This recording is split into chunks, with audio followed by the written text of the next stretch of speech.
The average AI tool has a useful shelf life measured in months, not years. By the time you finish learning an interface, a competitor leapfrogs it, or a newer model makes the entire category obsolete. For creators racing to become experts in specific tools, it is a losing game. There is a more durable approach. You have to focus on the underlying problems that need solving and build a broad literacy of what AI can actually do, rather than memorizing the button menus of a platform that will be replaced by the end of the quarter. The entire trajectory of artificial intelligence is moving toward making technical execution easier. The effort required to turn an idea into a finished product is collapsing rapidly. We see this clearly with a recent trend called vibe coding, where non-programmers simply describe what they want a piece of software to do in plain natural language, and the AI generates the working code without any manual typing. When the cost and effort of execution drops to near zero, the economic value does not disappear. It shifts entirely to the people who possess the judgment to identify which problems are actually worth solving. Every major technological shift in modern business history follows an identical pattern. The tool gets commoditized. The people who build their identity around operating that tool get displaced, and the people who build their identity around the problem move up the value stack. Spreadsheets eliminated the need for human bookkeepers manually adding columns, but they aggressively promoted the financial analyst who knew what those numbers meant. Digital cameras and editing software destroyed traditional film processing jobs, while simultaneously increasing the premium placed on creative direction and compositional taste. In 2007, Jeff Bezos noted that you can only build a durable strategy around things that stay constant. Customers will still want low prices and fast delivery 10 years from now, making them safe investments. Predicting which specific software will dominate, however, is a speculative bet.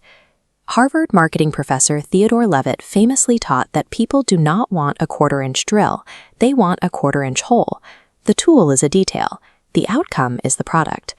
Management consultant Peter Drucker drew a hard line between doing things right and doing the right things. AI is an efficiency machine. Efficiency applied to the wrong problem is simply wasted motion.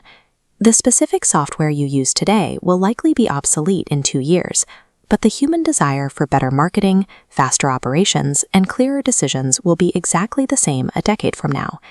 Look at the current generative AI boom. The economic dividing line between winners and losers is already visible in the data.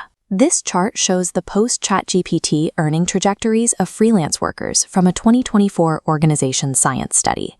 Workers whose basic tasks were easily substituted by AI lost earnings, while workers whose high-level skills complemented AI saw their earnings rise. The floor dropped out for simple tasks. At the same time, the ceiling for remaining complex jobs went up, paying a higher premium for advanced work. This is why a recent poll of elite freelancers, the top 2% of a professional network, found that over 80% report generative AI has actively increased their earning potential. According to McKinsey's 2024 data, 71% of organizations now regularly use generative AI. The tools are everywhere. The shortage is not in tool operators. The winners of this economic shift are the people identifying high-value problems and pointing models at them, not the people executing low-value tasks slightly faster. To survive a market flooded with constantly updating software, you need an operational framework built around problem mastery.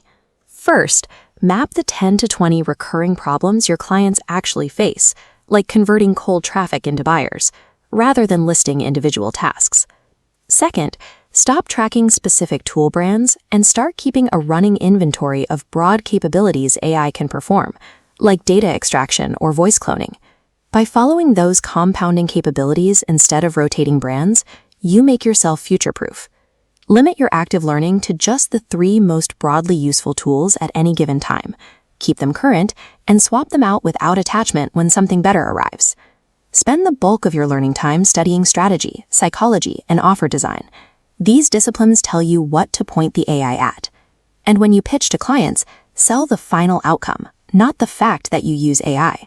The buyer cares about the painting, not the paintbrush.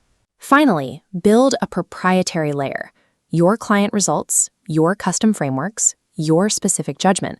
This is the one layer no AI model can scrape, and the only thing that compounds in value as execution gets cheaper.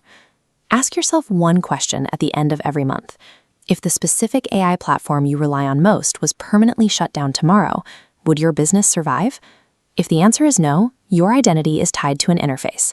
Stop learning tools. Start collecting problems.